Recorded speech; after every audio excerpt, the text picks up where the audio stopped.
DA নিয়ে আবারও খুব গুরুত্বপূর্ণ আপডেট। কিছুটা হলেও মহার্ঘ ভাতা মিটিয়ে দিন, রাজ্যকে বলল সুপ্রিম কোর্ট। দীর্ঘদিন ধরে ঝুলে থাকা পশ্চিমবঙ্গ সরকারি কর্মীদের বকেয়া ডিএ মামলায় সোমবার সুপ্রিম কোর্টে হয় গুরুত্বপূর্ণ শুনানি। এই ডিএ মামলাটি পঞ্চম বেতন কমিশন সম্পর্কিত এবং 2016 সাল থেকে বিভিন্ন আদালতের ধাপ পেরিয়ে এখন শীর্ষ আদালতে চলছে। শুনানির শুরুতে প্রশ্ন তোলেন বিচারপতিরা, ডিএ কি আদৌ কোনো মৌলিক অধিকার?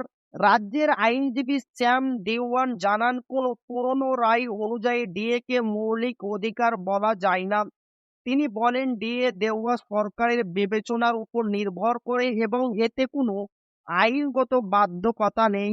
প্রতি উত্তরে কনফেডারেশনের আইনজীবী বলেন, যদি ডিএ মৌলিক অধিকার নাই হয় তবে সুপ্রিম কোর্ট কেন আগে নির্দেশ দিয়েছিল 25% ডিএ মেটাতে? প্রসঙ্গত, মে মাসে সুপ্রিম কোর্ট জানায় পঞ্চম বেতন কমিশন অনুযায়ী বকেয়া ডিএর 25% মেটাতে হবে রাজ্যকে।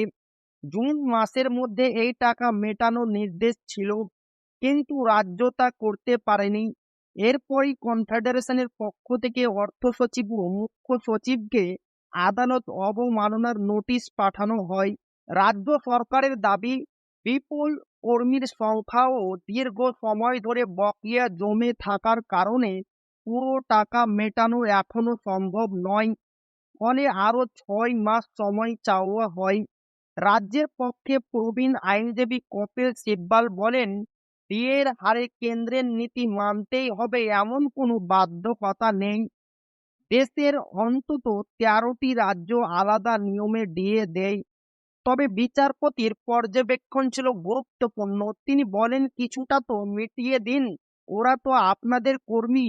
এই বক্তব্য থেকে স্পষ্ট সুপ্রিম কোর্ট সরকারের দায় এড়িয়ে যাওয়াকে ভালোভাবে নেয়নি।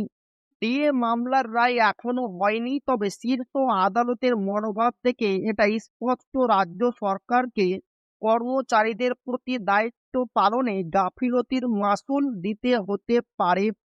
তো এই ছিল ডিএ নিয়ে খুব গুরুত্বপূর্ণ আপডেট যা আপনাদের মাঝে শেয়ার করলাম। তো ভিডিওটি ভালো লাগলে অবশ্যই আপনার বন্ধুদের শেয়ার করবেন যাতে তাদেরও উপকার হয়।